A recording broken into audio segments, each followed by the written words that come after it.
आप की मेजबान अमना अब्बास। खबर शामिल करते हैं गुजरांवाला के नवाही कस्बा एमनाबाद से। हमारे रिपोर्टर डॉक्टर अताउर रहमान के मुताबिक सिटी पुलिस ऑफिसर सरफराज फल्की की हदायत पर एमनाबाद पुलिस का इश्तिहारी मुलजिम को इंटरपोल के जरिए 2 खतरनाक इश्तिहारी मुलजिमान को गिरफ्तार कर लिया।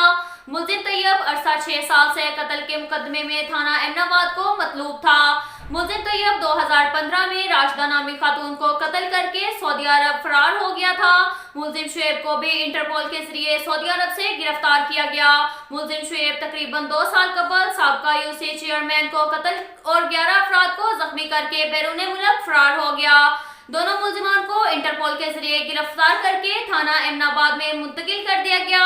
इश्तिहारी मुलजिमान जितने भी शातिर और चालाक क्यों ना हो, कानून से नहीं बच सकते, ये कहना था crime fighter Mohammad Saeed SHO थाना एमनाबाद का।